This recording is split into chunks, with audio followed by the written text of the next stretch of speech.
Yo, yo. LA Natives Podcast, Las Aslan Natives Podcast. Yo. Welcome back, ladies and gentlemen. Welcome back. Let me text Daniel real quick. There he is. Make sure you guys like the video, share the video, comment on the video. Our phone number to call in if you want to join the chat is 626-596-1033. 626-596-1033. Yes. So I'm setting up. I have to email you a link because we're going to talk about a certain topic today. And Shout out to Word First. Shout out to Christopher Martinez. We got some early birds in the building. Absolutely. Yes. Thank you. Thank you for joining us at this time. Sorry, we're still kind of setting it up. Remember, I do have another thing I do, which is the restaurant at Malinali Superfoods, 4528 Whittier Boulevard. Please drop by, join the community.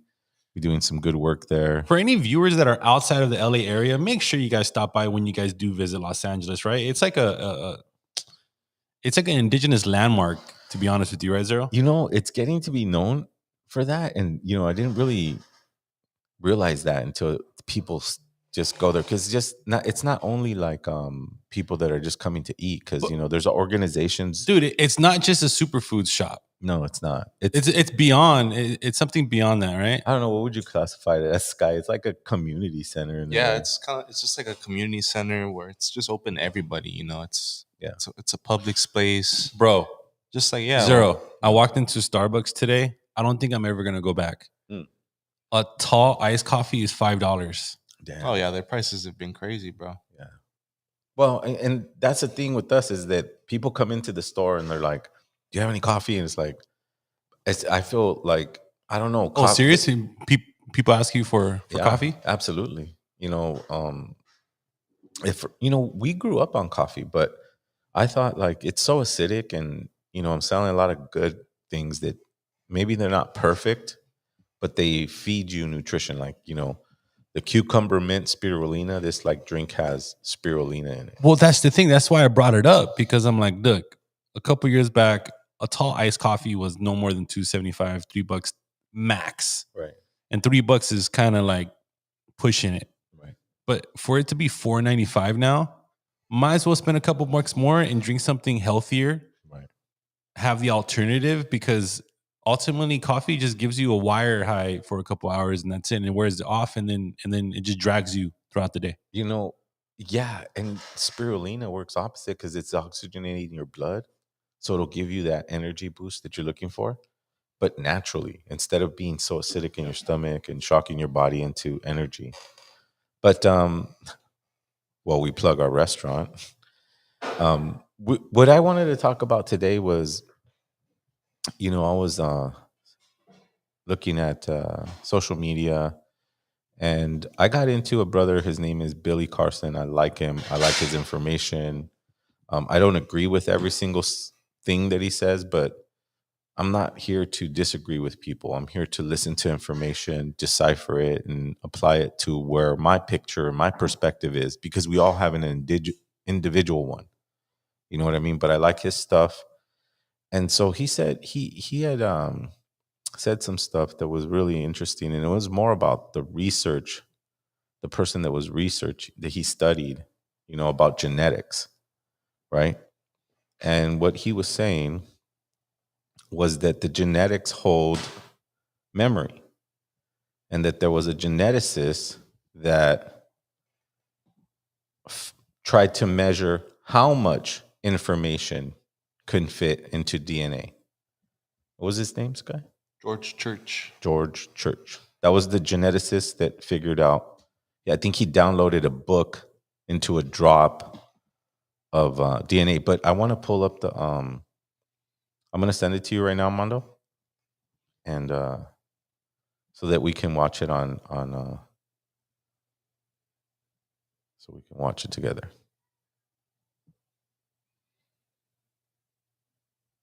Sorry, guys. That's the white man right there, right? George Church? Yeah, that's him. Yeah. So he's a geneticist that figured out how to put information into a drop of blood But not only did he figure out how to put the information into this blood or this DNA, but he also found a way to upload things from it. So in other words, the blood can store information and it also could give information back. That's what Billy Carson. Watch, I'm gonna pull up the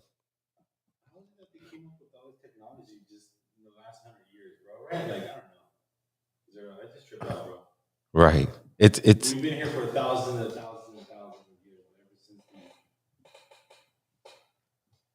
okay. I think I sent you the link. the Industrial Revolution, I right? think your mic's off. Ever since the Industrial Revolution, it seems to me, it just technology's been expanding and expanding. You know, Well, there's very few people who own all this technology because, as you can see, someone will invent like uh, a way to free energy or this or a diesel engine that goes further on diesel, like goes 1,000 miles, and someone will buy that technology, shelf it, and never put it out or put it out later, right? They buy it off you, like a oil company will come and buy it off you. So this is the problem when everything is monopolized in that way. And what we're talking about here is information. How much information is being monopolized? You know what I mean? Hence the library in the Vatican. How much information is there, right? Stored in amoshlis or ancient knowledge or tablets or whatever it is. And only a certain few get to use that understanding. And when they use it, they're using it to exploit people, right? This ancient way of looking at things, the alchemy of life, right? So all that information of how to do it is stored. And this is just a theory. It's not fact. This is just my theory, my hypothesis is stored in our blood, and that we can attain that information through either ceremony, meditation, and optimal health, like the best health you can ever be. You know what I mean? Like plant-based vegan or, things of that nature. shout out to all the people that are supporting the mixtape, man. 2 days ago, we got our order zero, so that's more money into the reserve to invest into Zero's album release, studio time, promotion. Well, Travels.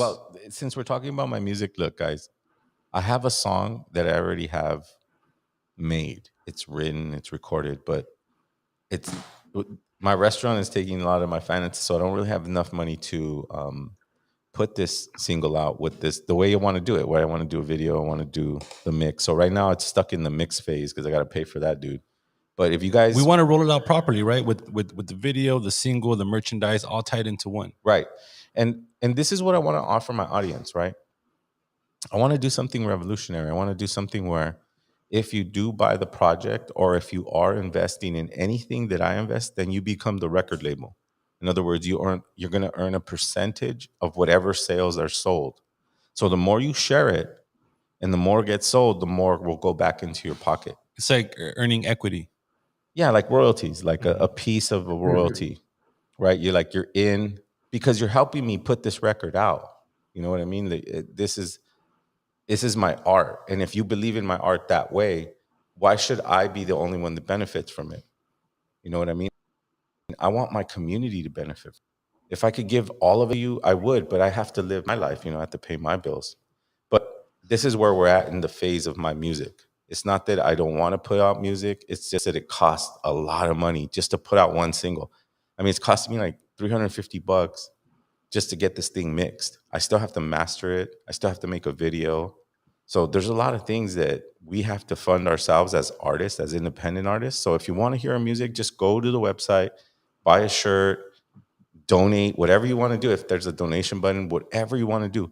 I promise you one thing though, when the official thing comes out, that's when I want to put money back into your pocket. Because if you think my message is relevant, if you think my art impacts, any, a heart, or maybe gives a glimpse of a direction, then it's a part of your heart too, right? And so you should benefit from it too. So we're figuring out ways to do that, like in an NFT version of it, or we'll figure it out. But please support our podcast. If you can donate. If you can buy a shirt, whatever you can, so we can put this music out. And the way you guys are donating is simply clicking on the merchandise link that's under these videos on YouTube and get a t-shirt, Mhm. We're not asking you for $1 or $5. We used to, but no one would get anything in return. This way you get a t-shirt. We're going to be releasing some exclusives real Right. soon. Right.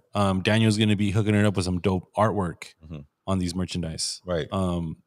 We've been doing this for, it's been well over 3 years now, right, Zero? Right. Man. Right. We're still getting our feet wet. I mean, it's not like. And help us get to over 1,300 subscribers. We're at like 950 right now. Right. We're almost there. So if you haven't subscribed yet, make sure you guys subscribe to the channel. And I do want to address the 200 listeners that listen loyally, because you could almost tell, right, Daniel? Like the next day, those. It's always at 200 to 300 or 400. It's between 200 and 400 every single episode, guys. And these are devoted, long hour listens. And all that tells me is that the community is strong, that there's a lot of wise warriors out there. There's a lot of people that are really ready to take hold of their perspective and have input to the change that we need as a community, as indigenous people, across Turtle Island. We all are one family. We're all one blood. We all have the same kind of vision. And I'm talking about the indigenous people, is to heal the earth, to heal our community, and to heal anyone else who doesn't understand that we should be in harmony with nature. That's a goal. That's the goal. No, there's no other goal. There's no take over the land or any of that stuff. It's going back to our principal ways. And how do we tap into that information?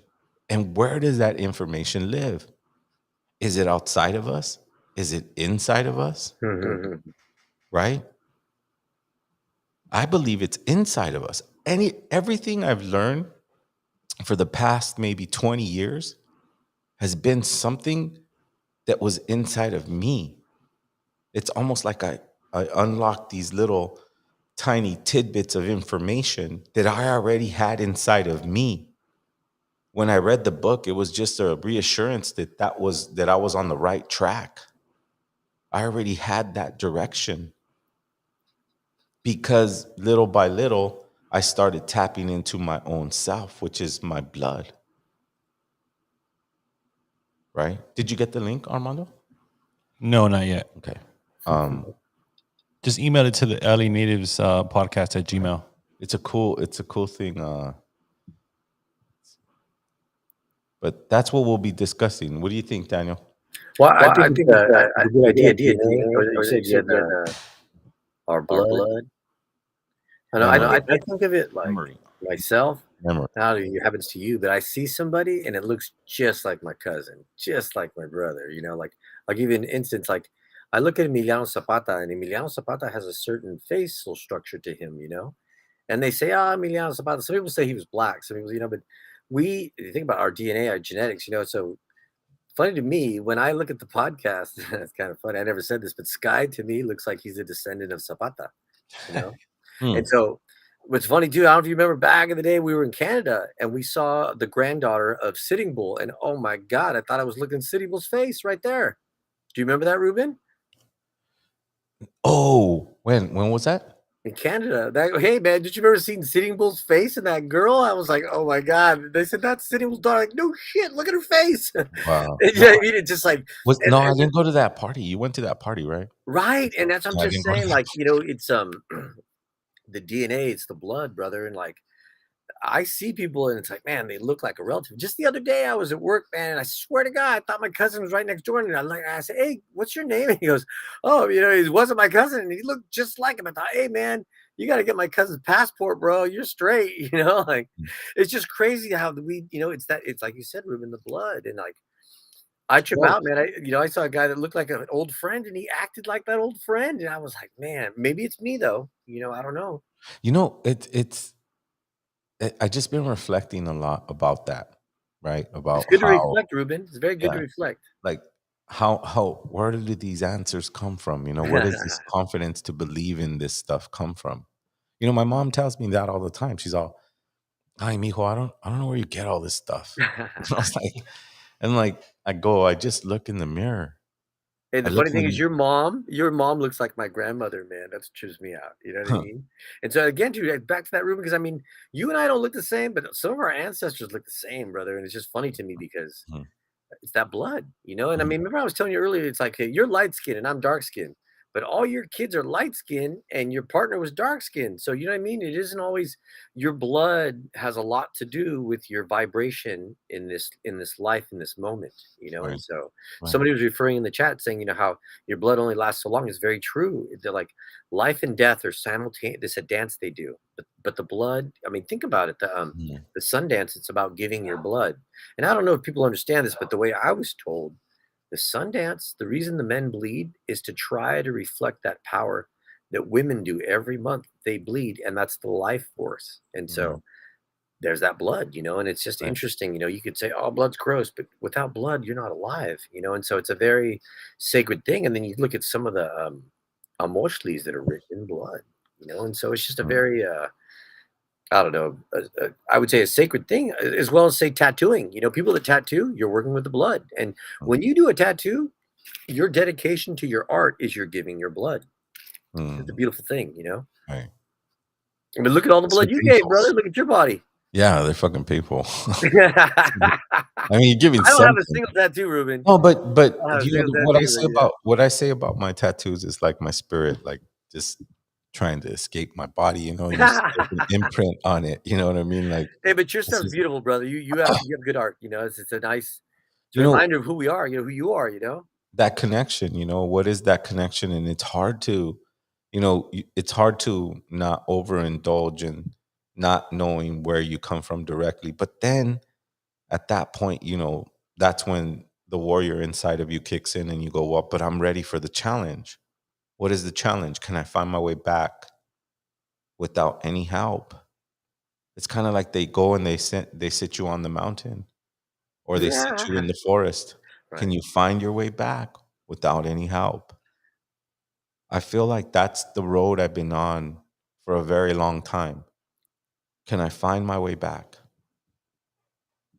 Like, truly find my way back as best as I can. I'm not trying to prove myself against anybody's wisdom or knowledge, and maybe people have more knowledge, but I know what I've practiced, I know what I've applied, and I got that all through my memory, which does not live in my brain. It lives in my blood, right, Daniel? No, agreed. And Ruben, it's funny when you mention that because you talk about going to the mountain. A lot of people talk about this a ceremony they do for 4 days and they don't talk to anybody. And they go out in the forest.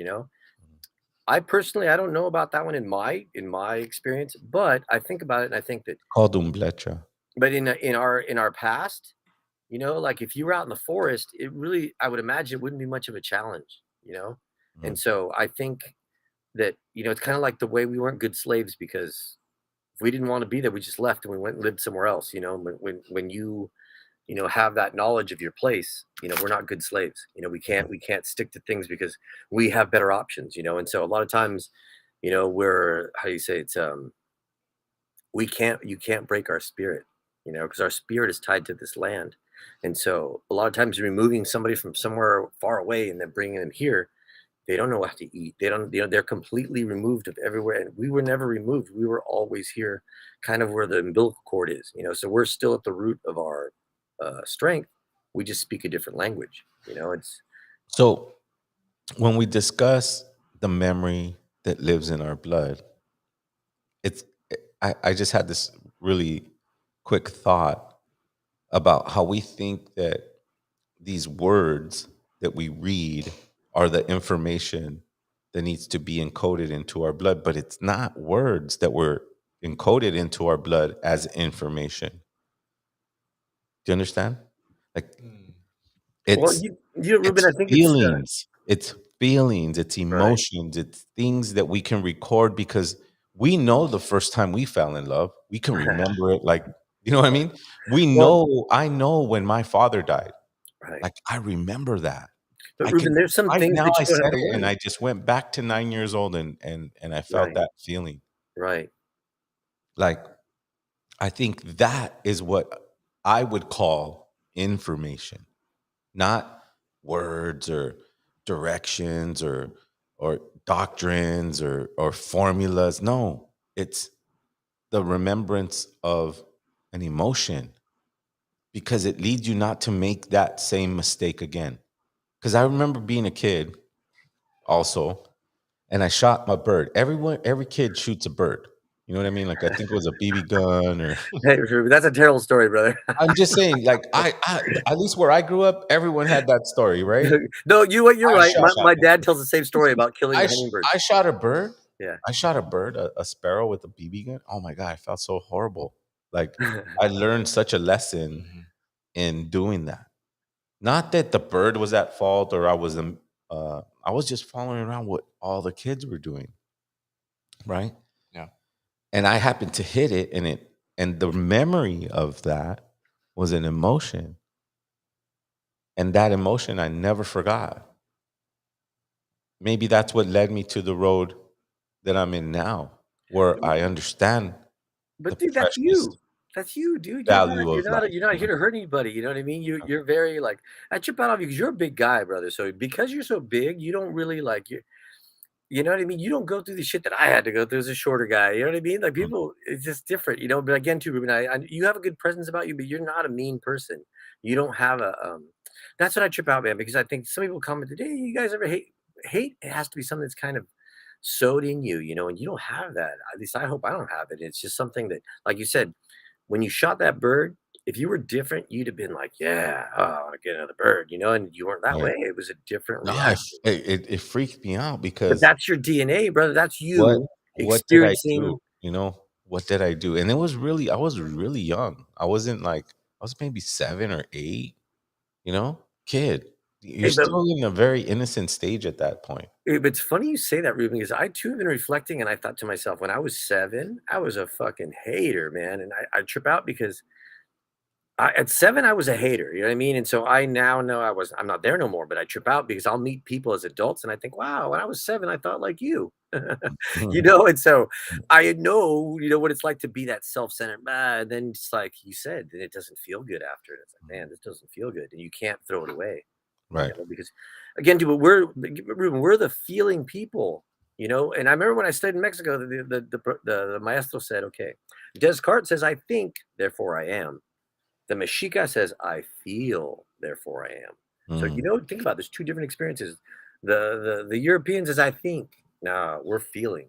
We feel the things. And so mhm. there's the difference, you know? And so, And then shoot it as a male, shoot it to the logical space and address it as needed, right? I feel like that's an important part for male life is that they have to recognize their feelings. Like I was talking to some young men right. today and I told them, you know, we were talking about some stuff and he's all, you know, it makes you want to cry. And I go, you should cry. I go, you should cry. As a man, you should cry. But go cry in private. But really? You don't Cry in private. No, this is what I've been doing. okay. I'm only That's, telling yeah. them because I know what I'm doing. I wouldn't tell them I couldn't tell them something that I wasn't doing myself, Good. Well, yeah, well said. That's true. right? True, true. I go and I cry by myself because I went through a lot of stuff in the past 6 months. Hey, you're And going to go through more in I'm the not future gonna too, lie to Ruben. people Yeah. but I try not to cry in front of people because I'm a man and I have a community that respects me, understands me, and I use my own medicines and my own disciplines to remedy that emotion. That's what I'm saying. Like I feel it, then I throw it to my logical space and I address it as needed. Hey, but But I truth be don't stay told, in that space. I hey, don't but stay in that space. And so I told the young man, I go cry in private, get it out, feel it, then come back with presence. Because you know how you're gonna deal with that. It's not gonna be the end of the world. We have to deal with it as it comes. The challenges are second by second, minute by minute, hour by hour, day by day. But if you're ready and if you're healthy, you can address them. And that's what I told them. Don't shy away from that feeling because you're erasing memory. That's what I call information. The DNA is encoded with information, but it's not words. It's not these, ooh, look, all the fucking zeros and ones or the stories that are written by a person's perspective. It's the feeling, it's the experience that you were talking about, right? Right. To have that experience, you need to connect it with the feeling, right? You're all, I remember when I made the winning goal when I was, in high school, and I can remember that feeling, Yeah, Ruben, and that's healthy. But I also think too, man, I was talking to somebody recently about, you know, sometimes it's healthy for us to have, how would you say, confidence. But it's almost like it's a fine line between having a big ego and being confident. I mean, a lot of it is, I guess, your intention. But I think, you know, what you're saying, I just myself, I know I just always try to say that be honest. You got to be honest with your feelings because if you want to cry and you hold it back, you're kind of being dishonest to yourself. And the thing is, if as long as you're living in truth, because to me it seems when water comes out of my eyes, man, that's my body just reacting to life, and it's like I'm human enough to feel emotion. And the thing is that if I didn't have those emotions, then what type of love would I have in my life? Because it's just if you're willing to be truthful about how you feel, because once you no longer are measuring a measurement or a bar by anyone else's perspective, once you're walking your path, then you can really, your feelings are real. Because I always say your feelings are never wrong, so it's like living that emotion. But again, too, I guess I don't disagree with what you're saying, though, about being a pillar of the community and, having to, because people that are, in the community, it's up to you, but, you can choose to have a higher level of vibration to set a good example, and so there's nothing wrong with that. And I think we probably need more of that in society today. But I think that just a lot of time there's not a lot of places for men to have the full spectrum of all the emotions that humans have. Yo, we have a caller. Do you hear us? I believe that. I think your mic. I mean, like you're right. I mean, Yo. if you want to show emotion in that way, I feel privately that no one's gonna really understand And that's okay. what's Yeah, bringing me to that point. It's a personal journey. That's why for I sure. isolate, deal with it, but not block it out. I used to just fucking block it out. I used to not feel anything, Damn. Right. not Yeah. care, and not Right, care. right. No, exactly. And I think we were talking about the killing the bird. I think, Ruben, believe it or not, that's really what it comes to. And I mean, from my psychology background, we learned that when somebody is that, craving death, that they're just numb and they're trying to feel something, Mhm. and that's a kind of a crazy, and I kind of see it as that when you're in a traumatic experience, being raised in a traumatic experience as a child, you'll hide away somewhere and you let your brain or your memory cloud it because the human spirit has an ability to try to conserve itself, and try to Mhm. protect itself. And sometimes it protects itself and its protection doesn't jive with the reality around it, but the spirit stays protected. It's kind of a, very Tezcatlipoca, we talk about the energy that exists in the darkness, and so. And I think we have a caller. Hello, do you hear us? Yeah, Hello? I hear you guys. What's What's up? up, What's up? LA native? Who is this? It's Arturo. What's up, Oh shit, Arturo? I I feels thought I back. recognized them. Thought it Oh was. shit, you know what, I got something. I have something especially for Arturo. No, not so much. I wanted to just chime in on the memory thing. Yeah.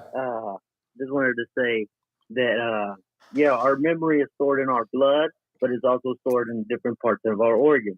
Mm.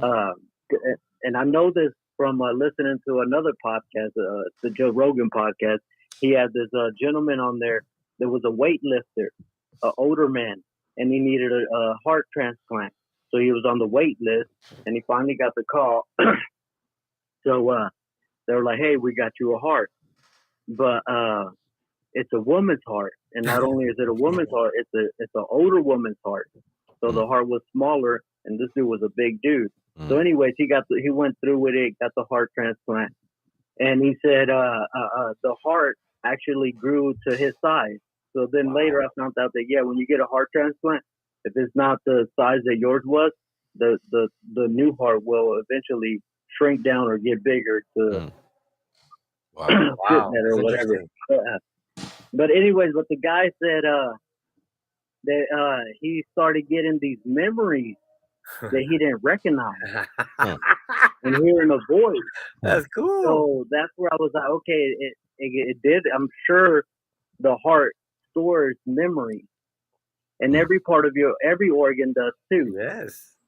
But besides that, I always wanted to say that our deeper memory that's in our blood, because that's that deep memory. That's that ancestry memory has been distorted with these letters and numbers.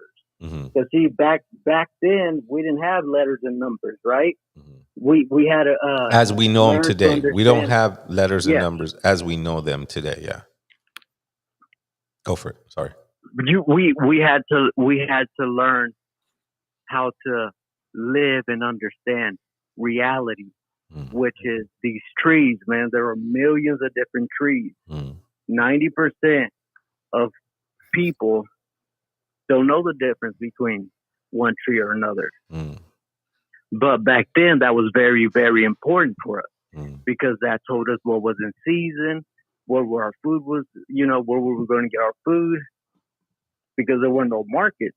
So we ate according to the seasons. We didn't eat, rice all year round. We didn't eat rice at all because it's not from here.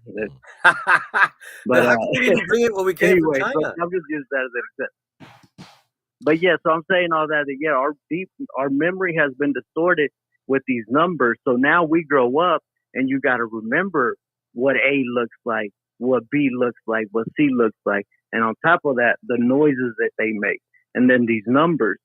Well, I guess I want to pause right there real quick, just because you're saying some important things in the sense that you're saying that we need to read words, learn numbers, and store them where? They don't tell us to store it in our blood at school. They don't go, hey, concentrate and put it into your blood. No, they don't say that. They go, put it into your brain. The brain is a mechanism that recalls the memory. It's not the place of memory. You get what I'm saying? I do. Does that make sense, Arturo? Hello? We're getting it. Hello? Yeah. Can you hear me? Yeah. So you're saying some good points. You're saying some good points. But I want to point out that memory does not live in your mind. It lives in your blood. And you need your mind to translate the memory. I agree. But it also lives in every part of us, in your skin. Yeah. Ask anybody that had anything amputated. Right. And they would prove it to you. Anybody that got third-degree burns, they would prove it to you. They'd be like, there's some memories that I've lost, but now this shocking memory I can't forget about. That's crazy. But and then the number thing, I'm saying the opposite. No, the numbers thing is to dumb us down again, because these numbers things, when you're storing all this memory with these numbers, it's not storing valuable information to self-sustain yourself, to be able to tell the difference of a ripe fruit and one that's not. Makes sense. So the numbers, when they tell us that we got to learn our ABCs and our 1, 2, 3s, man, that's dumbing us down, because that's not going to do us any good in the future. That's not going to tell you what's in season. That's not going to tell you. I think it cut out. Yeah, it got cut out. That's cool. Well, thank you for the call. And did you hear what he was saying, though? Did you Yeah. I think it's cool. It's cool to have like that perspective where you're going to think that, he's relating the fruit is ripe in the summertime around June 21st. And then you're waiting on the calendar for that instead of looking at the tree and noticing that Sometimes the fruit comes a little earlier. You know what I mean? Hey, but Ruben, to me, it's actually more of a simplicity. Okay, when the Europeans landed, they landed in the beginning of winter. Okay, now, do you have any knowledge? Do you want to land someplace in the middle of winter? No, especially if you don't know what the climate's going to be like there.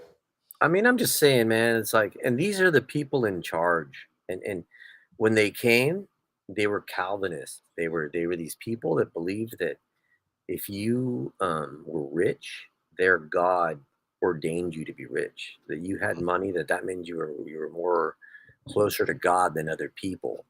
You know, and so they're coming from the East and they're bringing this mentality. You know, and the natives are saying, "Well, I don't need money. I have the soil." You know. So they put their money out all day. They put the soil all day. The rain would hit it. The paper would get all wrinkled and stuff, and they'd say it's not worth anything, you know, because to the native, money didn't make sense to them.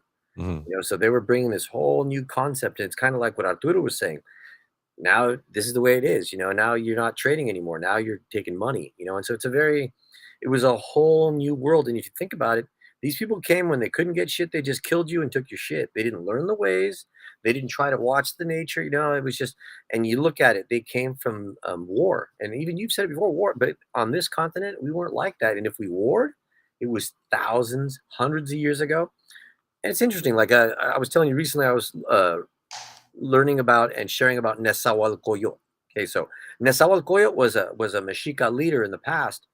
And you read this person's story, and it's very interesting, the history, you know, of this individual. And I'm just saying, man, it's like religion loves to take that person and make him their own.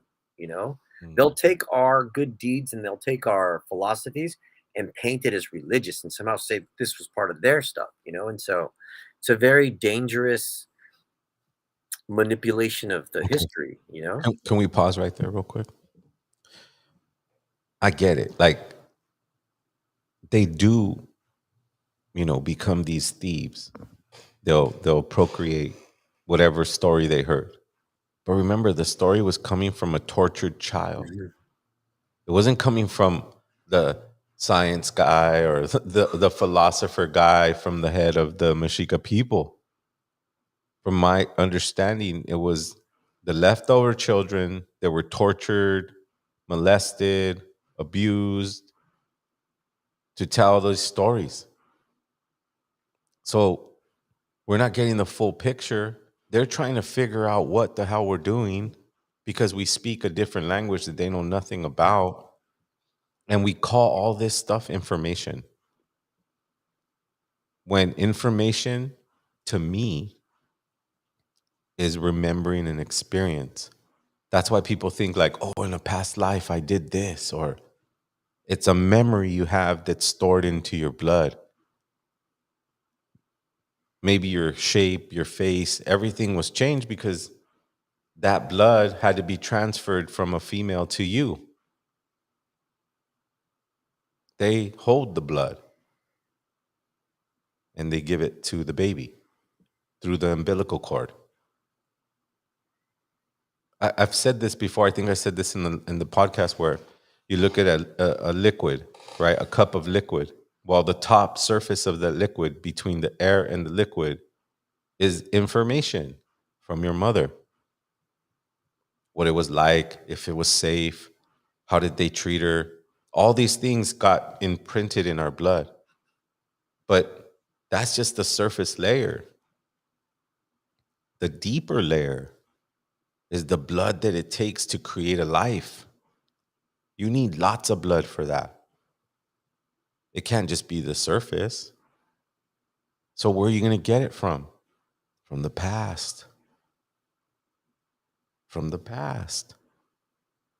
And the women carry it and they transfer it. That's why Daniel says they're sacred. That's why I believe they're sacred. So I may sound contradictory sometimes, but what I'm saying is that if they don't have good perspective and they're not walking sacred, then we can't treat it that way. There's disciplines to get to that point. Just like I feel like I try my best to be disciplined in my things. And all of that discipline I learned from my blood. memory, Mhm.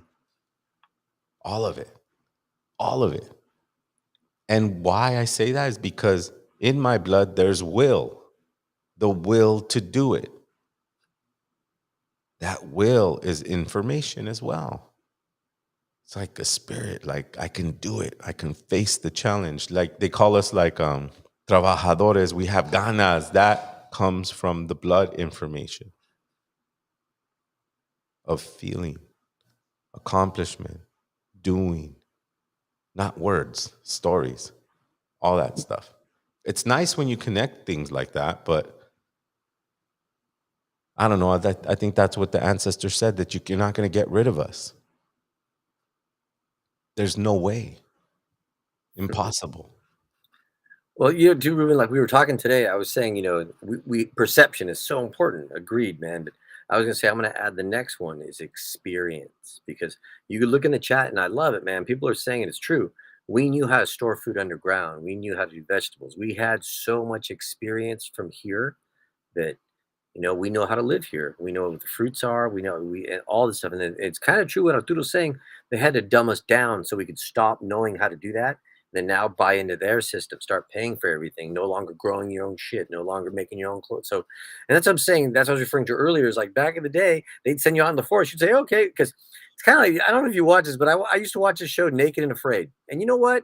They can't put raza on there. They can't put native people on there. Why, Ruben? Because you get somebody out there, and within a couple days, that fool would have shirt, shoes. He'd be cooking meals and shit. It would kill the whole TV. The whole show would suck because it would just be a guy feeding everybody and taking care of them.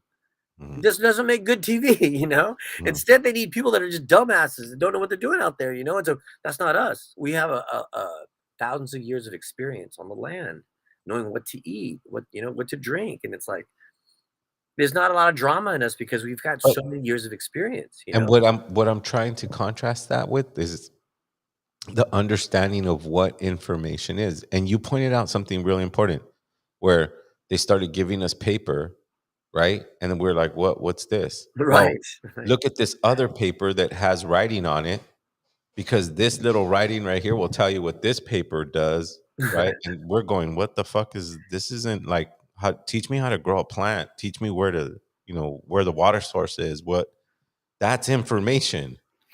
Right. Well, I tell you what, Ruben, on that note, information, I think this is a perfect lead in to, remember I said I was going to suggest 3 books every week. So I'm going to take right now to suggest the 3 books. The first book, and this is what we're talking about, is Bury My Heart at Wounded Knee by D. Williams. And the reason I tell you that there's such good stories in this, because he really asked the natives and they just talked and he wrote it down. And so there's one of the stories they talk about, they compared their money to the earth. And it's just beautiful, Ruben, the way the natives just are constantly telling the white people why you're asking me to do these things, But that book, man, it's one of the best books. I mean, I really liked it. But then I said, when I had my 4th graders read it, man, it brought them to tears. And they really felt, man, teacher, they look like us. Why'd they do that to them? It was just, a 4th grader has a good sense of morals, And so, okay. And so the second book, kind of leading on to that, Lies My Teacher Told Me. And that's by James Lowen. Really good book. I read that one before I went to college, and it's basically a collection of how'd you say he just looks over history books in the United States, and they're all the same, and they're all from Texas. Think about that one. But it's a great book because he talks Well, about a lot of things. that's because the Carnegies, the Rockefellers, they all had a stint in what we were going to be taught to the general public. And reading that book, Ruben, will break all that shit down. It's a real quick, easy read. And then the last book I have is Mastery of Love by Don Miguel Ruiz. And the reason I like that one is because I think that we're all lovers, but I think that Don Miguel Ruiz in that book, man, he makes a great, narrative in the sense that the world is sick right now and it wasn't always sick. And so once we realize that we accept the world that's not sick, then we become agents of change, that we no longer support the sick view of it. And so that's why you're talking about breaking the colonized view. And it's true. Once you decolonize yourself, then you become an agent of decolonization, And so, back in the day, they'd always call me the decolonizer, and I take great, pride in that, because fuck, you gotta break that shit, you gotta stop hating, start celebrate, it's just breaking that mindset. So yeah, the Mastery of Love, man, totally, he broke that shit down. So, yeah.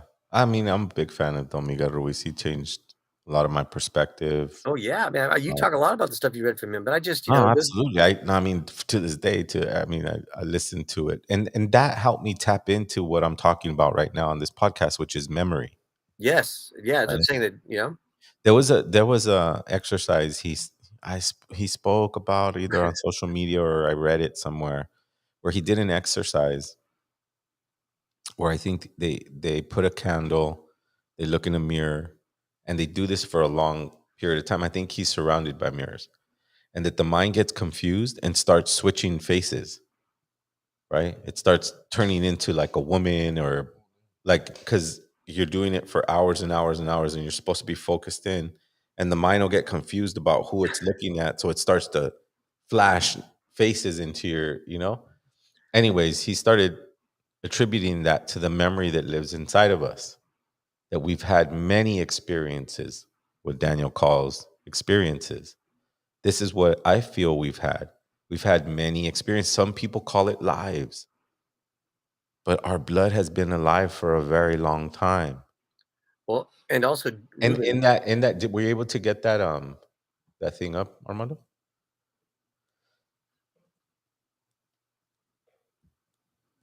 You want me to play it? Yeah, please. So we're gonna go. I want you to hear this, Daniel, and everybody in the audience, and then we've been kind of setting it up, right? And this is a brother named Billy. He's on the Joe Rogan, I think, podcast, and he's talking about all his knowledge about the tablets. And I'm not wanting you to look at that information. I want you to look at the information that they say on how much information can fit on the blood.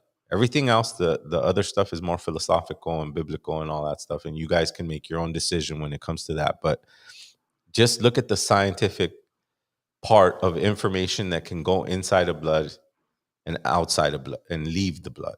Give, you know what I mean? Receive and give. Let's do it. To the Anunnaki, human beings were created in a way that genetically we were supposed to become more superior than them. They didn't know this was going to happen. And Lil was angry at his brother Enki because Enki put a little extra in the sauce. And he said that the mysteries to unlock the secrets of the universe is hidden within our bodies, and that we ourselves can rise to be even higher than them. This was a major thing to be putting into text like this. And I believe that because when I started studying DNA, that took me into a whole DNA study. I discovered this scientist called George Church. And he created this ebook that he was able to take from a digital format, and he was able to download it onto 1 drop, 1 gram of DNA, a digital book, converted it from zeros and ones into ACs, T's, and G's, read, write, put it on the DNA. Then he said, wow, this is incredible. DNA can store information in a volume. Then he said, okay, this is what we're going to do. Let's replicate this book. So he replicated the book 80 billion times on 1 gram of DNA. So then he said, let's see if we can get it back. So he converted, he created a read write again. He converted it from ACs, T's, and G's back to zeros and ones and uploaded it back to the server. So now he knows that DNA can upload and download information. Crazy. Whoa. So now they said, okay, well, how much data can be stored on 1 drop? Over 433 petabytes of data. A petabyte is 1,000 terabytes. Yeah, so they said, insane. Now they discovered recently on holmium atoms, scientists have now written information, data onto an individual holmium atom. And they discovered that we can store information. They can read write directly onto the surface of an actual atom. Oh my now, God. Think about that for a second. Oh my God. So they're saying that a human body can store 13.5 billion years or roughly of data, which is roughly around the time they believe the universe probably exists. So that myth of Adapa text could be accurate. The secrets of the universe is probably encoded into our body because we're just recycled atoms. All the other stuff, the philosophical Anunnaki stuff, that's on you. You guys got to do that research. But what I'm trying to say is how much information can fit on a drop of blood. And that's a trip that there's actual scientists that figure that out. Yeah. No, there's blood because. But you're saying that's nothing new. No, Daniel, how long it's have not. you That's been what studying blood? To me, How this long is have what you I been learned studying this in Mexico. They talked about the DNA strand and how it flowed and how that's our cosmic memory. And Tezcatlipoca is literally, the smoking mirror. But what it is that when you're sleeping, your dreams. Okay, you go places in your dreams, and that's what you're saying. That guy that had, Arturo was saying the guy with the big heart and the girl, like, fuck. See, when you start to, in your dreams is where the spiritual world mixes, and there's always two helixes doing it. So our ancestors, man, come on, they made avocados, man. They made our ancestors made a lot of fruits and shit. Like, just they were into this way back, way back. Look at us. We're a mix. Like, if you look at the Aztec calendar, there's all 4 races mixing on our land. So, you know what I mean? We're not one color. Like, we've been doing this a long time, and so everything's going spiraling back. And it's interesting because people say, does that mean that when the Europeans came, if they didn't grasp something new, they're just repeating the same shit. Think about it. When a European looks at me and tells me to go back to where I came from, think about that one. Have you ever seen in a movie when 2 tribes are going, "Oh, I'm going to let you marry my daughter." Right? Right. And one tribe gives the daughter to the other tribe. But what the tribe did, if what we're saying is true about information being stored in blood, what they did with giving that daughter to the other tribe was they gave them information, because that woman is storing information inside of her. Hey, Ruben. If she came from a great lineage, if she came from a great people, those people are inside of her. And so when she marries off into this, she's taking that information and giving it to them, or they're giving that information to them. What's a quinceañera? The 15-year-old party. What do they do? They give the woman to, I don't know. I don't really know too much. Yeah, exactly. Well, you're talking about it. I'm just saying, you know what I mean? We have in our culture, we celebrate life and we give it out. Okay, we share our daughter, we give it out. But think about it. The European says, no, that daughter's mine. The man says, no, that daughter's mine. Oh, I'm trying to relate it to what we were talking about right now with the post. No, you are. Information you is are, Ruben, but I'm in blood. You understand that they're unifying the tribes by sharing. The woman is extending, right? And I'm telling you, the European comes, he crosses the whole country with his daughter. At the end of the trip, they got more kids, and his wife didn't have any kids. Okay, put that together in your head. Right. Okay, so that's not your culture. That's not my culture. But today, there's a lot of people that practice that, and people were talking about when they got here. So there's a lot of practices that people brought here that we don't do, and now. And it's like what the homie said, they're talking about numbers. Well, there's other things too. The way you treat your mother, the way you treat your father, the way you treat your sister.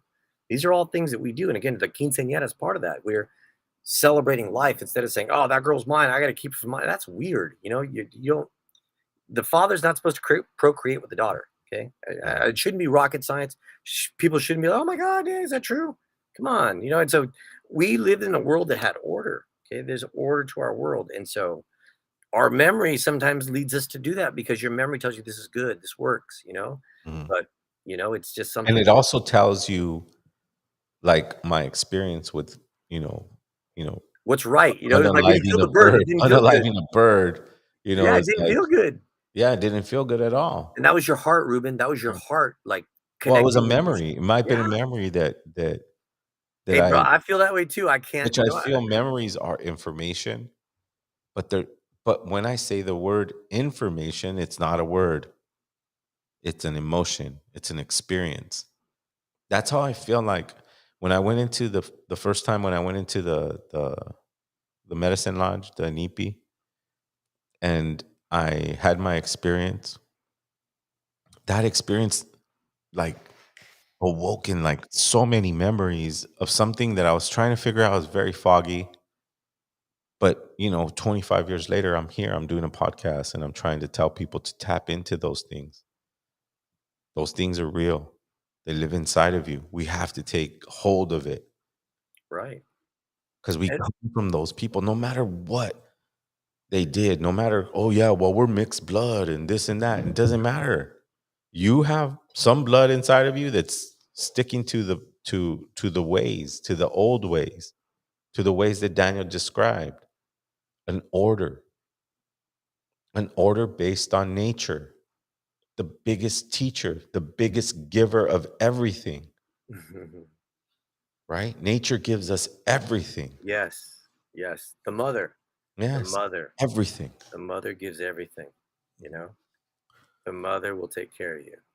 You know. So that's so important to. Now imagine if you don't have a good relationship with yourself, right? What kind of information is stored inside of you that you don't even want to look at, right? I know, and I'm only speaking from experience because I know that those were, maybe some demons that lived inside of me, right? Right. Because I know my father, my grandfather, they're all womanizers, and there's a lesson in those things.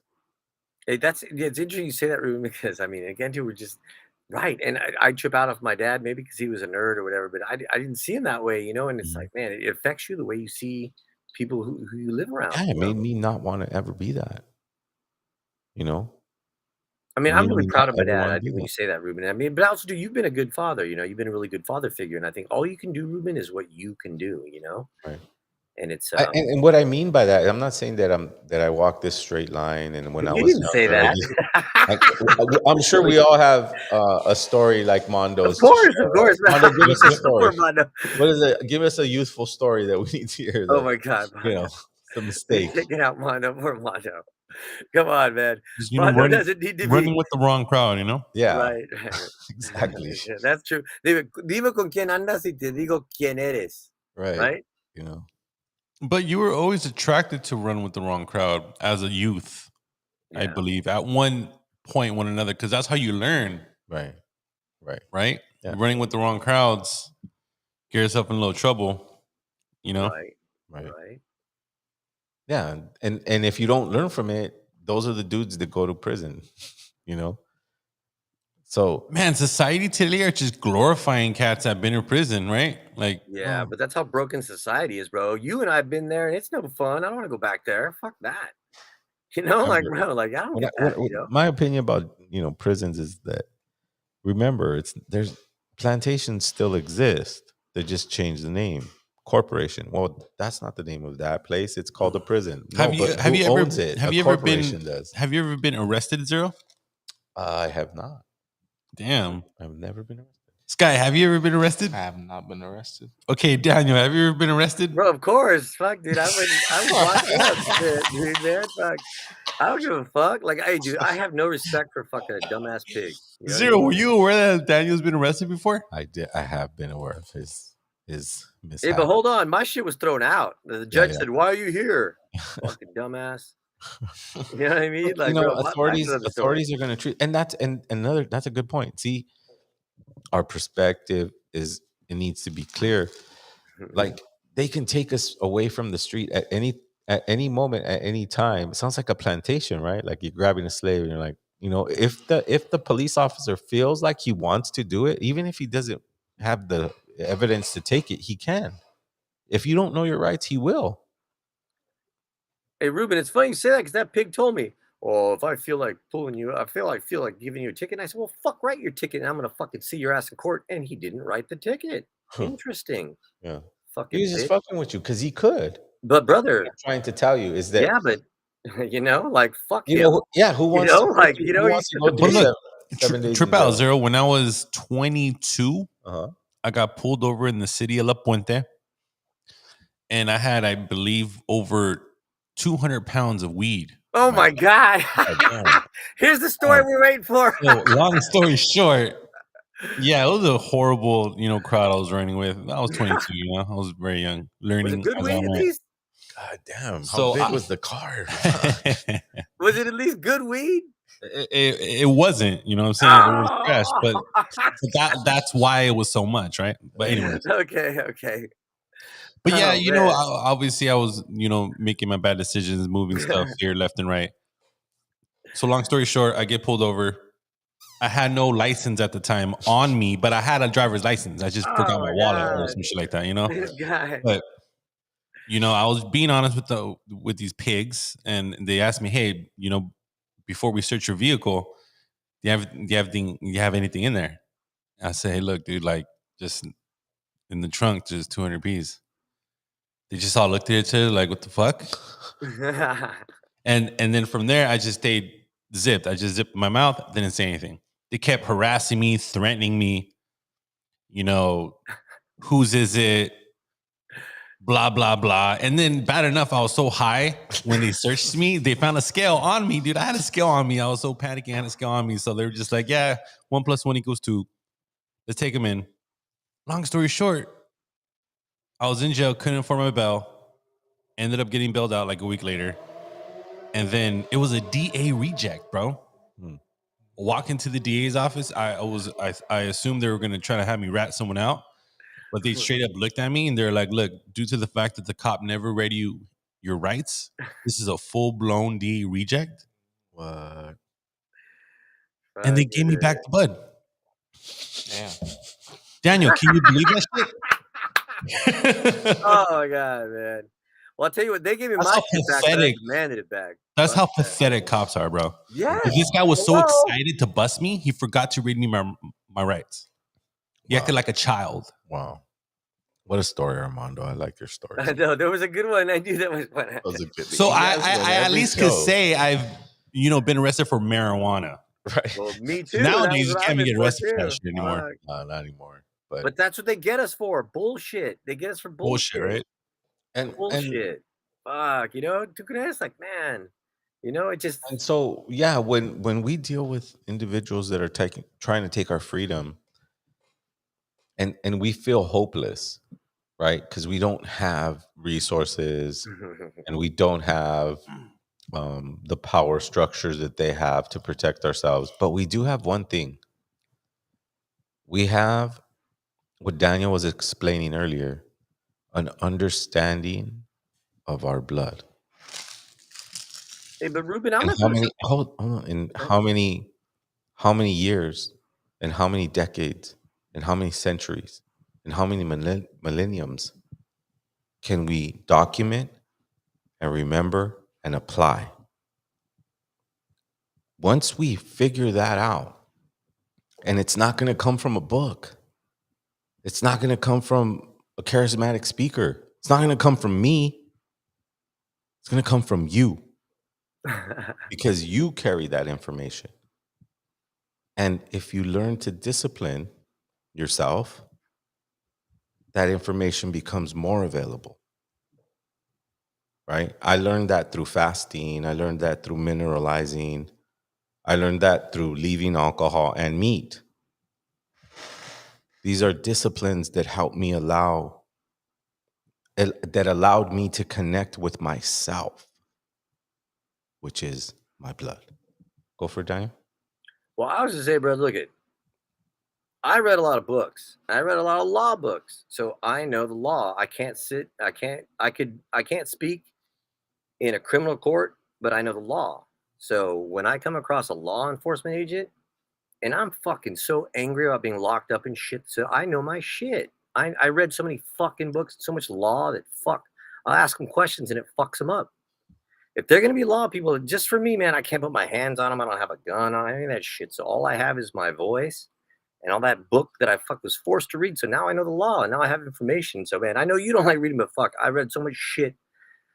When I see a pig, man, if you better not fuck with me, pig, because you're a law enforcement agent. If I'm not breaking any fucking law, then what the fuck's your problem? Like, fuck. Right. Yo, Daniel, I don't know about you, but I hated jail, bro. I Who would like it, bro? Boy, hold on. You know what? One guy in there, he liked it because he said, "Oh man, I get stuck in here better than anywhere else." I'm like, what the fuck? He was addicted to fucking heroin. He said inside there, he got better hits. Like it was a cleaner hit inside there. And I was like, what the fuck? Crazy. You know, and the same homie said, "Hey man, you're kind of a smart homie, huh?" It's like, fuck. I'm just not dumb. You know, I'm just not dumb. But bro, it's a fucked up thing, jail, but none of us should have been there. Like there was just people there. I was in Kern County. And they just get a net and they fucking pulled me in and they were just fucked up. The guy said, "Hey, you know, how do you have so many extra cards?" Like, that's a card for each one of my businesses. I'm not even going to talk to you anymore. That's it. You know, and like I said, the judge said, "Why are you here?" I hate that shit. You know what I mean? Like, why am I here? Fuck. 3 days later in another county, I ended up losing like $5,000 because they fucked up. Man, well, they couldn't do that. That's what I'm trying to explain to the audience is Hey, that but Ruben, I got out. we They have had to the let me go. illusion. They'll let you go, whatever. But they already did that. The damage. Right. Fine. But Ruben, I could sue We them. don't have the You know? freedoms we think we have. Right. They pretend we have these freedoms, but we don't have them. A real freedom would be like, well, first bring your case to me. Let me see the document. Let me see the signatures. Okay, somebody stole something. Someone hurt someone. And there's an eyewitness to that. And now you can be taken to a place where you can be held until things are sorted out. But nowadays, we don't have freedoms because we're citizens. Citizens don't have rights. They follow ordinances and decrees and laws. Ordinance, decrees, and laws. Because we're citizens. Now, there's another movement called the Living Man movement where they know their republic rights and they're more sovereign and they have more research on how the law works and applies, right? But if we're in the state of citizen and just citizen, then we have no rights, really. They can take us off the street whenever they want. They could take our kids away from us. They can do all these things from us. We need to understand that. But more than that, get back into your own wisdoms. They don't need to be written down in books. It's nice when they're orally passed down. But a very sacred person had to store blood that came from thousands and thousands of years ago. We know that because the information that's embedded into the stone says it. It's not a word. It's information. What is information? Experience and documentation. That's what creates us. How do we encode it into our blood? Through ceremony. When you go to ceremony, you're opening up these lines of communication between you and yourself. The holder, if you're a male, because you hold as a male,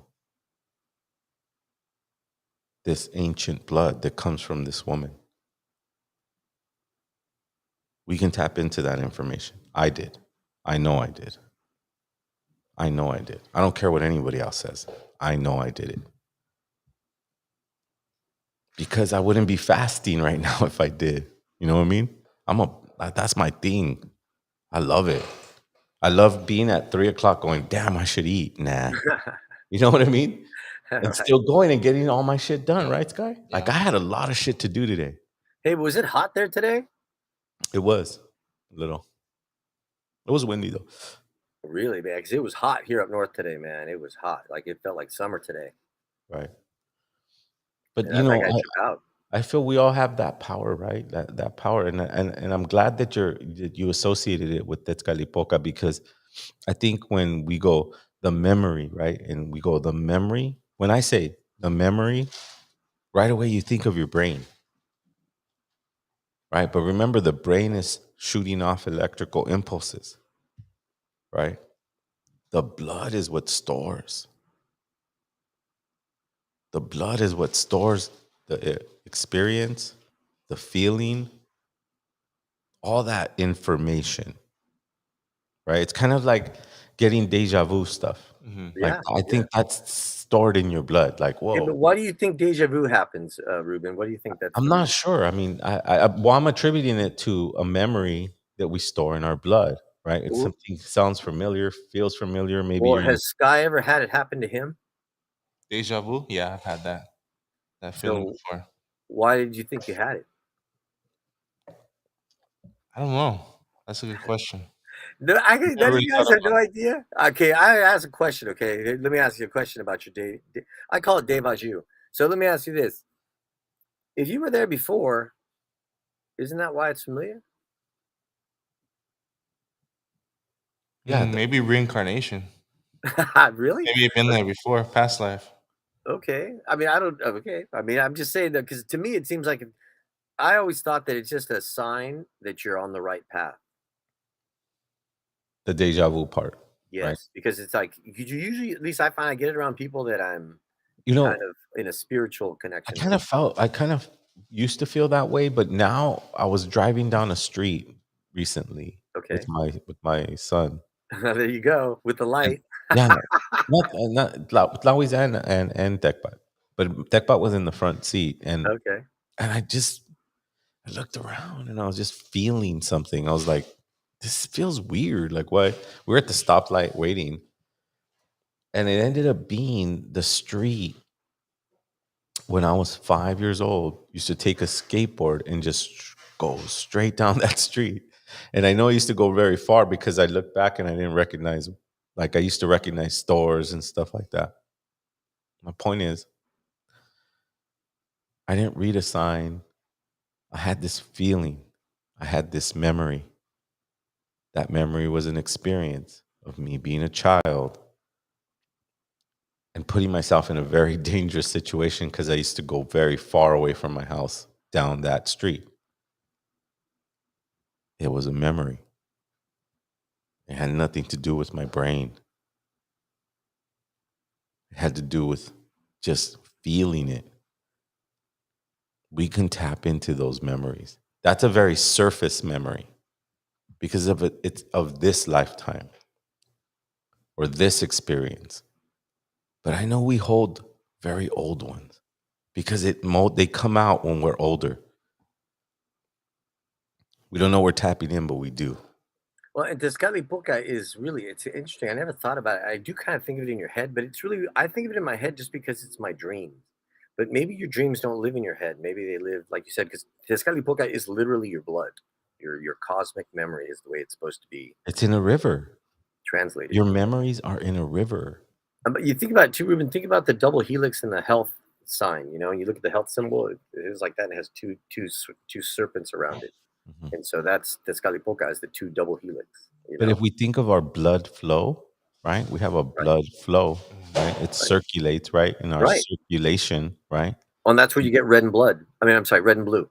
And that's why I think, you know, the Tezcatlipoca is black because blood, dark blood is almost black. You know what I mean? That's what I've seen. But it's also nighttime. Do you know what I mean? It's the Right. night sky. You know, and so Right. It's a deep the- black though. but Like, Tezcatlipoca, if you look at it, it's landing, and the Tezcatlipoca has a broken leg because when Tezcatlipoca lands, mm, the leg gets broken. mm, You know, because Tezcatlipoca comes from the sky and lands on the earth. uh, Like there's stories. That's what I'm telling you, man. Like, here's the thing about Nezahualcóyotl. I didn't realize this, but back in the day, they talk about stories when people would steal corn and things from from the fields that weren't theirs, and they'd be put to death. And so, Nezahualcóyotl was somebody that would put on a costume and go out in the in the province and just see how people were. And he found somebody there that that couldn't feed his family, so they made a rule that said anything on the edge of the road was fair game, but anything inside you couldn't get. And so these are rules that the society accepted. They've been having for hundreds of years, but they have an origin someplace, and so I love the stories of Nezahualcóyotl because yeah, dude, they're cool. I just he, started to learn more he, about them. he's really the one that really kind of inspired me to continue fasting Well, there you go. Yeah, exactly. in a fasting kind of way. Right. Well, and the And thing is, Ruben, they and call him the coyote that's hungry. Do you know what I mean? And it's like it's not the same. If you're fasting and you're hungry, Ruben, it's not the same. If I say Ruben's hungry, it's one thing. But if Ruben's fasting, then he's actually, And so the translations always fuck it up, man. It sucks that we speak English. We speak the King's English in Anahuac, fucks us like up. his approach to leadership was to go into the community, and the community didn't even know he was there. Right. And Well, brother, leading he it was for almost killed himself. too, Huh? He was almost killed. Like his father, like there was a battle and his father was killed and he was left, like he was hiding. He was in hiding. And so, but he was revered by a lot of people. And they said, you got to protect him because he had nothing to do with the war, but it's just beautiful stories. And the reason they loved him so much was because he was a brilliant poet. Yes. He was a Well, of the brilliant many things he did, Ruben. Yeah. Yeah. I mean, he also was an architect, made like Nezahualcóyotl, that province made it like the one of the most popular places during that time because he just replanted flowers and like did, just really, if you think about it, to make a city look brand new, and it's just like today, they're very and they're just very good at making things beautiful, at finding harmony to things, having the best food, having the best perfume, having the best clothing. It's like they were shooting for the best, and it And was all of that you just said lives inside of yes, us right, in a memory, right, for in sure. an experience, in what they call lives or past lives, whatever you want to call it. It's my blood that lives inside of me, flowing in the circulation, which is a river. That's it.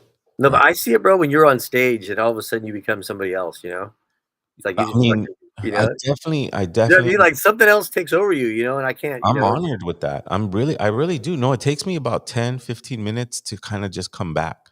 No, but Like I mean, if me, that's come what I think of when you're talking about that, Ruben, that it's not a word, it's not, it's just you. And I've noticed that about you in your performances, but I think also too, a lot of your fans, people that watch your music, they get caught in that moment. Not, but you have to get lured into that because it's your again, dude, man. That's the spiral. Because I always think of Quetzalcoatl as the spiral, So right. anytime you make something creative, anytime you create something, you're achieving that Quetzalcoatl spiral, Mm, because that spiral is the formation of the galaxy, and so you're mm. in tune with the galaxy when you're on that. And so it's like, I see when you're on it, just you become a different, you just kind of go off, I instead. definitely, I open myself for something, a message that lives inside of me, right? That I feel lives inside of me. These are memories that I feel are Right. true, right? These are true expressions. I'm not inventing it. It's not like a cool style or a cool rapper that I'm trying to emulate. Yeah, I right. remember one time. I remember one time they were asking me, "I want to introduce you. We want to introduce you guys and stuff like that." It was when I was in El Vu, and they're like, "Okay, who are your influences?" And I was all, "My ancestors." He's all, "Huh?" I was all, he's all, "Yeah, no." He's all, "No, dude, your influences, bro." And I was all, "No, my ancestors. Like, I really believe in their message." He was getting all confused, and he's like, "No, bro, like fucking Dr. Dre or the Right, Wu Tang." And I was like, right. "Oh yeah, I don't know, man. I don't really listen to those guys." So, anyways, it was difficult trying to understand what I was trying to say, and then what I was trying to say is that I'm inspired by what lives inside of me, these memories. And that's why I wrote that, the orphan souls that time once told to follow your heart is the only road. The way back home is through the soul. To take control is your only role. Are you the dream or the dreamer? Just let me know. Cause stars that glow plant seeds that grow. Into the wild, wild earth you go. Forever connected. My mother never disrespect her. Her love can cure the lost and rejected. Rooted to my motherland, shout out to the native clan. Words from a humble man, sacrifice myself, sacrifice it all for my motherland. The memories, the experiences, everything he just described when we had Nezahualcóyotl as our Tlatoani. It lives inside of us. It's the LA Natives community. It's those 190 people or 200 people or 300 people that listen to this podcast. It lives inside of us. It's our responsibility to let the world see it. We have to have that kind of focus. At least that's what we're trying to do at Malinali, right? Yeah. We're doing that every day, 6 days a week. I mean, but that's actually a dope thought, Ruben, just to know. And it's true that we're connected to the spiral, to these great people that had, done great things, and so I mean, it's cool because I never really got into a lot of the history, the traditional Mexica history, and like it's kind of interesting. Again, too, I'm doing a lot of trimming right now, with my flowers, and so while I'm sitting trimming, I just listen to a lot of videos, and man, and again, do you remember I was telling you that I always said that I always thought Amerigo Vespucci was where America got its name, but it's not true, man. Fuck, I should know this because man, so many things in English are bullshit. Hmm. But it's not. It's not America. It comes from Amaru because they said that the land of the Amaru was the land of the feathered serpent, and so they called the Ka the people of Amaru. So it's Amaru Ka. Like Hmm. fuck, no shit. Wow. Yeah, it's like oh my god, and it's the land of the feathered serpent, And fuck, it's us. We're in the land of Quetzalcoatl. Right. You know, and so it was like, damn, and it's kind of crazy because it's like, it's factual because we have elevated math, elevated science, right, elevated spirituality, almost all the in everything in all world cultures. And I'm not saying this in a way of dominance, because I don't speak in races or race of people. I speak in practice. Who practices what? Who does what? And in our understanding, our math was lock solid, man, which led us to science, which led us to art and spirituality, all of it put together. Right, Daniel? right. I mean, the thing is, Ruben, it's okay. Like you said, think about it, man. We come from great people. Like we literally come from great people, and it's like you look at it today, man, and it's just, and not only us, but many people that didn't come and just stole shit. You know, they're just vibrating at a level that's just like. And I think you talked about who's that guy that was killed, Sapie? Remember Dr. Sabian? Sabi, Dr. You know what I'm saying? Sabi. Okay, like people like him that are just like people of all walks of life have such fucking knowledge and wisdom, man. And it's just like, Well, you know, Dr. Sabi was okay. You know the story of Dr. Sabi? well, you really, told me some of it. really quickly. He was African American man, super sick, impotent. Went to Mexico, and an old man cured him. Gave him herbs, made him fast, taught him the herbs, taught him a way to look at plants and how plants relate to where your region is, and you should be eating the plants that you come from, whatever region you come from. He, the old man, the Mexican old man, taught him that. And he cured himself, and he started curing other people. It was from Mexico, that wisdom. What you were talking about, the stories of Nezahualcóyotl, they live inside of us. Because our great, great, great, great, great grandfathers were them. Yes. Exactly, Ruben. And like you said, the tribes, like, man, they were cool. Like, it's interesting the way there was people weren't like, bruh, you know, all war. No, man, they were about thinking and the betterment of the community. Like, man, people that they practice humility. It's just interesting, you know, like the history that we're taught is very like man-centered. And I war, I killed everything. Fuck that, man. That's just that story's played out. Like we're on the new story, the spiral of creation. You know, because it's easy to kill. Try to create something. You know, try to keep that alive. And so that's what we're doing. And not only that, if you look back on our lineage, our people did great things, and our people will continue to do great things. Well, think about it like this: to create something, you need a mathematical system, right? Right. And theirs is off. Right. They didn't even have a zero. Right. So they're off, completely off. Right. Completely off. So to create that, you need a mathematical system, and we have one, right, Daniel? Right. Of course, it's the things. Our system is based on nature. We're the base count. We're the 20. You know, right. The 20. We have a system. Right. They don't have a system. They said, oh, wow, there's zero there. Oh, well, fuck it. Let's put it in there now. That's how we do it. But the things too, Ruben, I was going to say too, that we have words for numbers that are important, you know, like, okay, so the word for earth is tlali. And so pili is the word for little. So tlalpili is literally 13. So tlalpili is a little count. Wow, so, dope. you know what I'm saying? But there's certain words, because it's also maklakli iwanye, but that's the literal count. But if you're talking about metaphorically, well, then tlalpili is a little 13. And you know, or you would say tlalpili because you're not exceeding 13. Yeah, right? You're at 13. And Ruben, what's the 13th planet? It's the Earth. Okay, we're 13. This is Tlalpili, you know, and so the numbers synchronize with nature. Yes, and if you begin to put together the numbers in your head without having to look at the digit, you know, you begin to understand, because then 4 13s make up 52. So we break up the year into 4 quadrants, you know, and so that's where we begin, like you said, our math. Because their math looks a certain way. Our math is so perfect that our year doesn't have an extra day. Our year is perfect, you know. And it doesn't have that because we start the days at different times, right? There's 4 carriers of time, right? Doshli, Gali, Dekbot. Well, brother, that's today. Because it's a calendar and it changes, it'll spin, and the next 4 will take over. Believe it or not.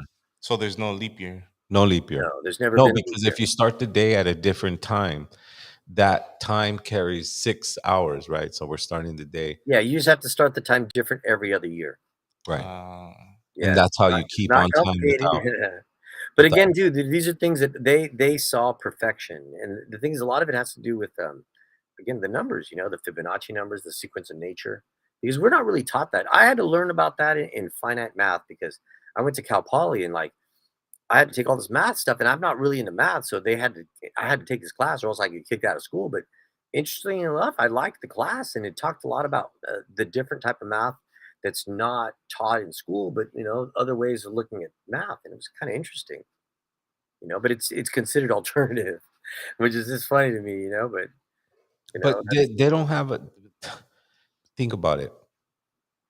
Our math is based on nature. The biggest teacher.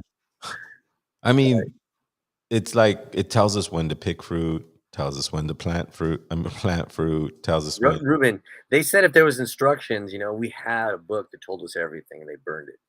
Right. You know? I mean, but again, they didn't write books down so that we can memorize them. Right? No, of course Put them not. in our brain. They did it because of their art, their love of fucking what they were doing. I mean, it's kind of But like, the well, memory Ruben, why was- do you make a song? You know, why do you do that? You know? Oh, the song is this.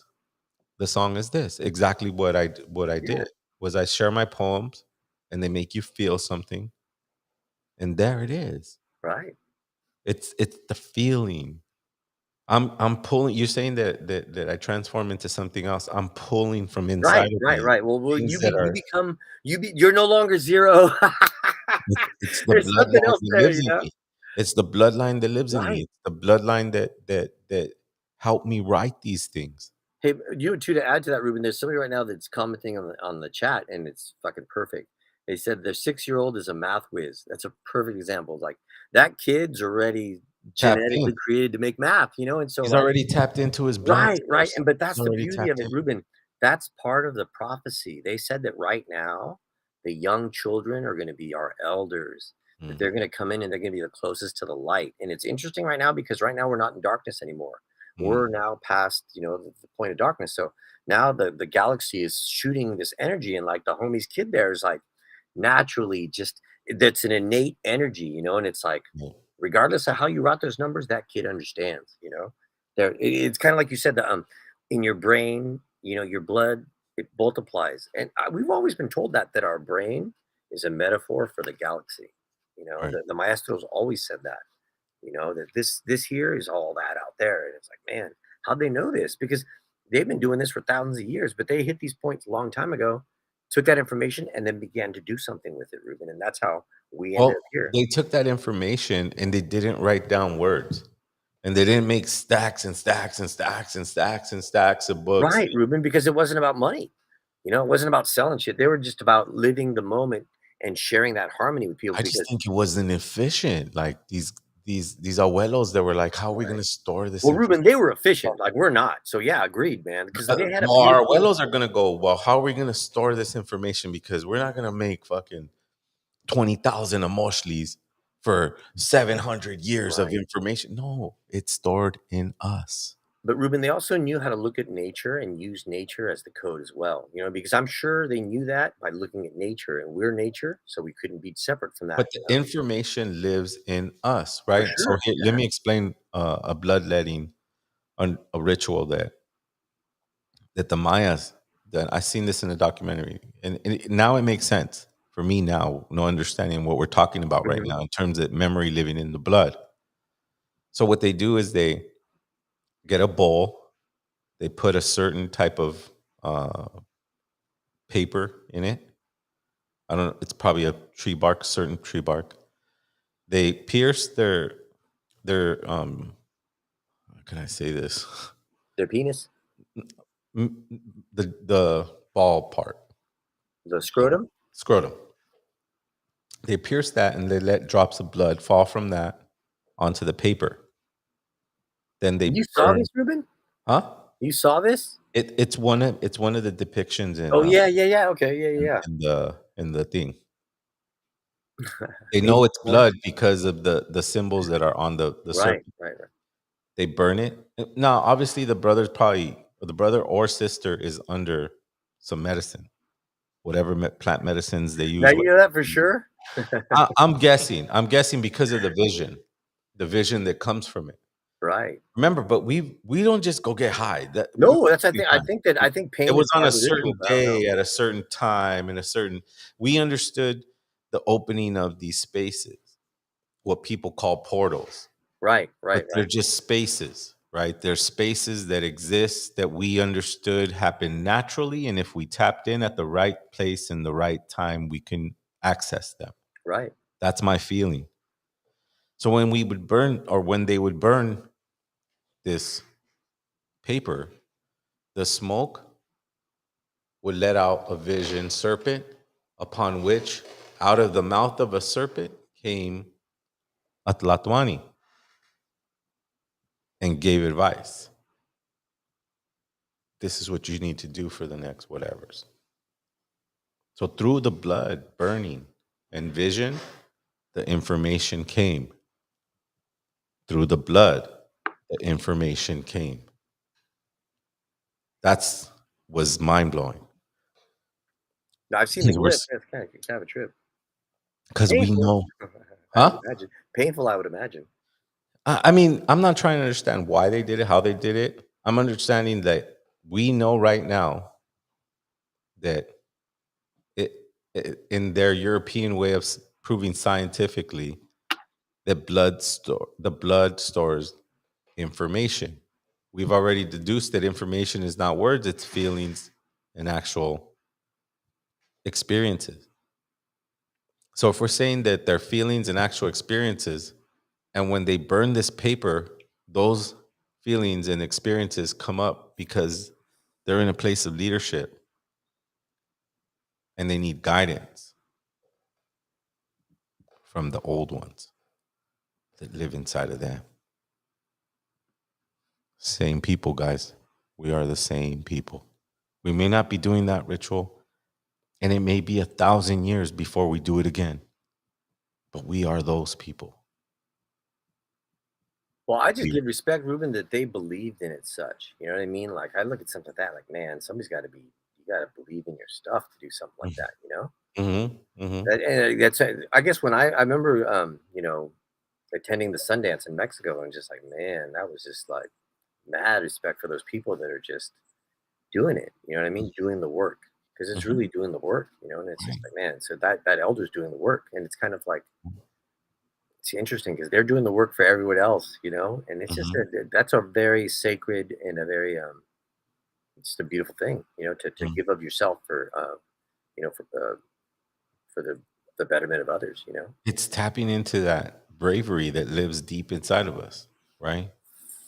And if you want it, and just like the the Maya's perspective, of science and what people call religion, but what I like to call we'll never know, don't even try knowing, just experience, document, and hold and experience, remember, apply, create. These are the things that our foundations are built on. Even when they came, I felt and I feel in my heart and in my blood that we never gave up. Like, I love when we had Masatzin, it was always there. Tell me a time you didn't walk into a house and you didn't see it right there. Or you went to a school or you went to a liquor store and you didn't see. What am I talking about? The Aztec calendar. It's everywhere. Everywhere where I grew up, I always saw it somewhere. And there's a reason for that, Ruben. Think about that. It was always there. It was always there. Since I was a kid, I could remember. To me, it was right there on the mantle, you know, always right there in the living room. Always there. Right, Armando? When you didn't walk into a house and you didn't see the Aztec calendar when you were a kid? Oh, every day. Yeah, there you go. Every day, I remember. How about you, Sky? Yeah, I remember seeing it in family members' houses. Different family members had it tattooed. It's kind of interesting thinking it's kind of like hidden in plain sight as a kid. Like you don't really think about it, but Good it's point. an That's image a good that's always point, there. brother. Well said. I agree. Meaning our Father never left And most us. importantly, he's always staring at you. Yes. Yeah, that's Right? right. I remember that. Yeah, you're like you're kind of gazing into the eyes, and it's looking back at you. We always thought it was the monster in the living room. It was always there, dude. Our grandfathers were always there. They never left us. Those people told us. Those people told us. Those people put us in churches, and they put us in schools, and they put us in the institution, and they said those guys are dead. They're no longer here. When they're talking to them. Cuauhtemoc said to turn the outside into the inside, to fill your homes with all the things of our culture, because there'd be time that we were going to be in darkness. You know, in that last speech that he gave, he told us exactly what to do. That at a certain time, the sun was going to leave the mansion of darkness and would return. And that was 1987. So, you know, imagine us to be alive in the time that he foretold for us to bring the light back. But when he foretold, he wasn't just spewing it out of his ass. No. He Remember had the spiral calculation. There was a math calculation he knew to what was happening. He knew. He knew. I mean, he's at Tlatuani. Right. The elders told him exactly what he had to do, and he knew what to do. You know, when I was telling my nephews that, like, they tortured him, and he showed no emotion. You know, right? Like I was telling him, because we were talking about the Rage Against the Machine. I said, you know, the album cover has a Buddhist monk on fire. He was like, "Holy shit!" You know, because it's cool, man. Having my nephew, I love him, man. But a lot of history they just don't know. You know, and so fortunately, he's open to learning about other stuff. And it's like, man, you know, and that's the thing. It's tough. You know, a lot of these kids, no one's teaching them the history. You know, and so, but I feel blessed that he wants to learn, you know? Well, I think we discussed a lot today. I mean, I hope that it resonated with everyone out there. And, you know, we're just trying to tap into things that they told us we no longer are connected to.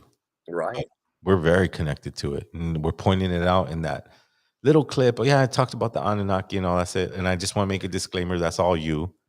But what I'm talking about, the information, what they proved, the information that could live inside of one drop of blood. That's what I wanted you to focus on. So when you listen back to this podcast, listen to that part. And then take that little drop and put it inside your body and figure and multiply that little drop by hundreds of thousands, millions. And each one of those drops carries information.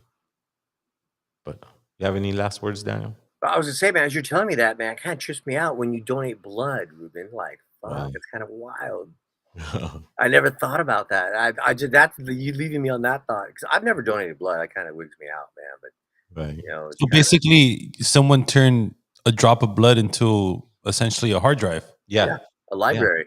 Yeah, and they were saying that they turned that drop of blood into a hard drive, and it could be uploaded as well.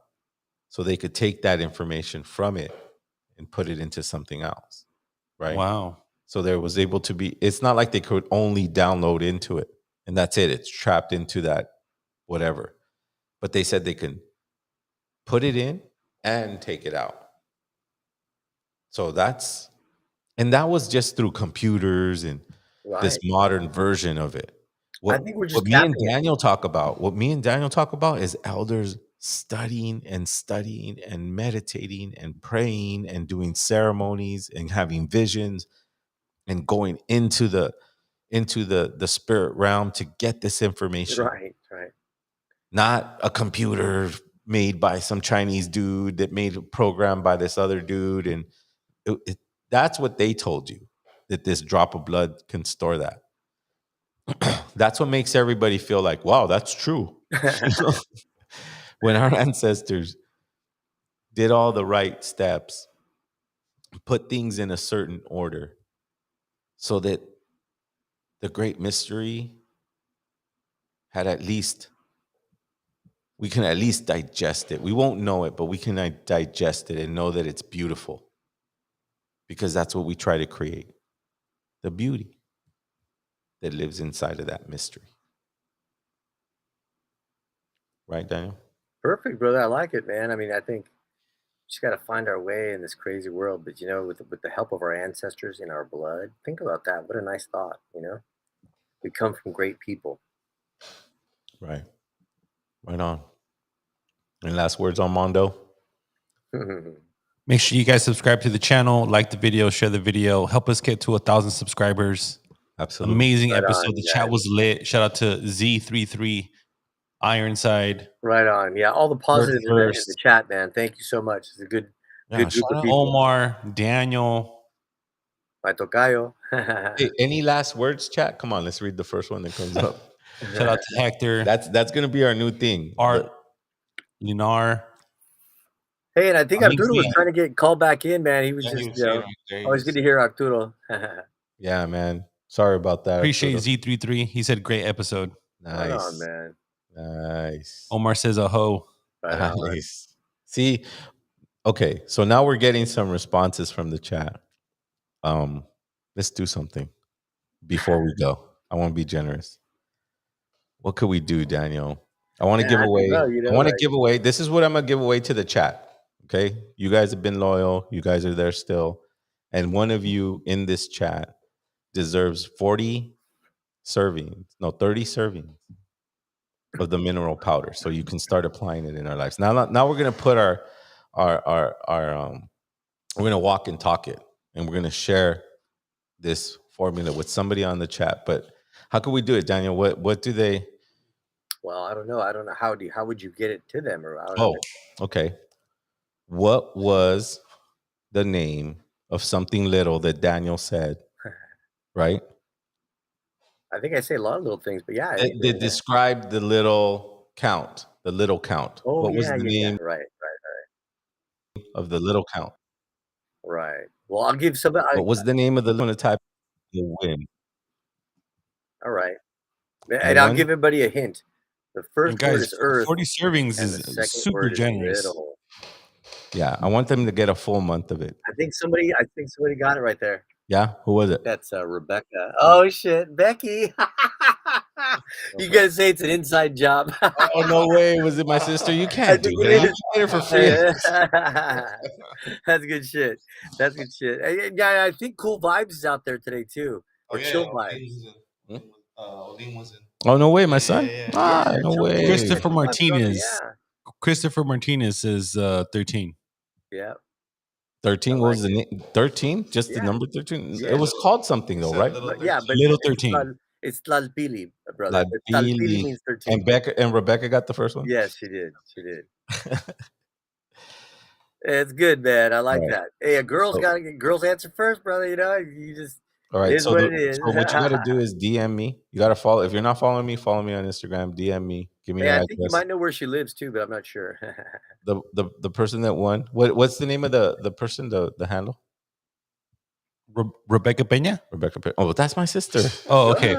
Christopher Martinez. I love this guy. Christopher Martinez. If you don't follow me on Instagram, follow me. Message me. Give me your address, and I'm gonna send you a powder. Okay. Becky, I will send you a powder too. You're my sister. Cool. I love you.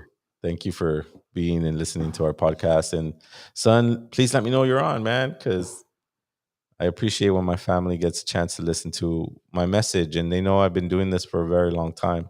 I've been saying the same thing for a very long time. And the one thing that I've been saying for a very long time, for 25 years, is that we're great people. We come from master mathematicians, architects, philosophers, scientists. We created a structure of society that we haven't seen in the world again. And we're still here. Cuauhtémoc said we'd return, and we are. We're here. It's time to put those practices into our lives. It's time to tap into that memory that lives inside of you. Close your eyes. Embrace yourself. You come from a great place. Yes, it's fucked up that we lived through genocide. It's fucked up that we lived through these barrios and all that bullshit. But great people live inside of us. People that created order by observing nature. We'll see you next week. La Sucamatli.